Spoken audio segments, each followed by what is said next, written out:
दीपावली के पर्व के बाद गुजरात के विभिन्न हिस्सों में बिनमौसम बारिश बरसी है, जिसकी वजह से किसानों को काफी आर्थिक नुकसान पहुंचा है, क्योंकि उनकी तकरीबन सारी फसल बर्बाद हो गई है।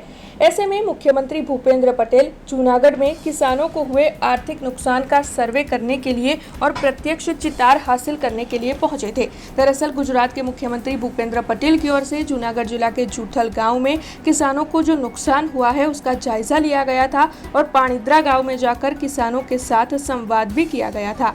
सरकार किसानों के साथ है और जल्द से जल्द किसानों को सहाय मुहैया करवाई जाएगी, ऐसा आश्वासन भी मुख्यमंत्री भूपेंद्र पटेल की ओर से असरग्रस्त किसानों को दिया गया है। वैसे आपको बता दें कि गुजरात के मुख्यमंत्री भूपेंद्र पटेल के साथ साथ राज्य मंत्री कौशिक भाई वेकरिया भी वहां पर पहुंचे थे और उनकी ओर से भी किसानों को हुए नुकसान का जायजा लिया गया था।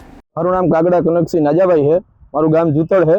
आज जूथड़ गामना हाईवे उपરના ખેતરની મુલાકાત સીએમ સાહેબે લીધી છે આજે, અને એમાં પાક વળતર માટે તો માંગણી કરી જ છે, પણ અમારા જે વીમો છે એ માફ કરવા માટે, પાક ધિરાણ માફ કરવા માટે સાહેબને રજૂઆત ખેડૂતે કરી છે। એને અમને એવી આશા છે કે સાહેબ પાક ધિરાણ માફ કરે છે। નુકસાન 80 થી 90% જેવું નુકસાન છે। મગફળીના પાકમાં મારા હવે તો મગફળીનું જ થાય છે વધારે અહીંયા, અને મગફળીના પાકમાં નુકસાન છે 80 થી 90%। અત્યારે આ પાથરા ફેરવા માટે મજૂર પણ મળતા નથી, અને ઝેરી સાપનું અને વીછીનું આવો ઉપદ્રવી છે વરસાદને કારણે, માવઠાને કારણે। શિયાળુ પાક વાવવામાં 15 દિવસ લેટ થઈ ગયા। અહીંયા પાણીની પરિસ્થિતિ કોઈ છે નહીં, પાણી છે જ નહીં આ વિસ્તારમાં।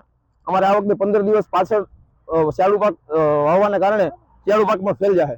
અત્યારે જે કાંઈ મુખ્યમંત્રી સાહેબે અમારા ખેતરની મુલાકાત લીધી અને અત્યારે જે કાંઈ પાક 80-90% ફેલ ગયેલ છે, ઉગી લાગેલ છે, તે પોતે નજરે જોયેલ છે।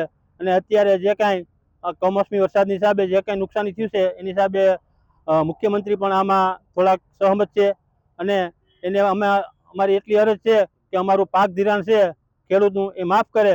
અને અત્યારે જે કાંઈ લેટ વરસાદને કારણે માવઠાની હિસાબે જે કાંઈ શિયાળુ પાક છે એ પણ અમે લઈ શકીએ નથી, અને મજૂર લોકો પણ અત્યારે આવી શકે એવી પોઝિશન છે નહીં, એટલે અમારે હવે કરવાનું શું રહ્યું?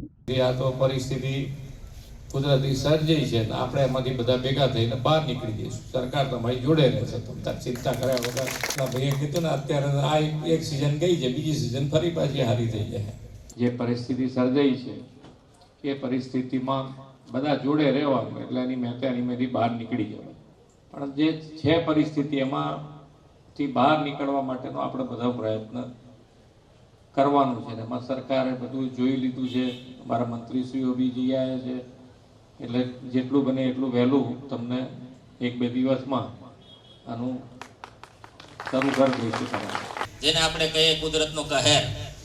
આજે સાહેબને પણ મને કહેવાની ઈચ્છા થાય કે જેમ અણધારી આફત આવી કુદરતનો કહેર, તેમ સીએમ સાહેબ પણ આવી રીતના અણધારા અમારા ગામમાં આવ્યા। કદાચ વહેલા કહીને આવ્યા હોત તો અમારો કાઠિયાવાડનું ઓળો અને રોટલા પણ સાહેબને ખવડાવે। हमसे जुड़े रहने के लिए हमारे YouTube चैनल को सब्सक्राइब करें और नई वीडियो की नोटिफिकेशन के लिए बेल आइकॉन को दबाएं।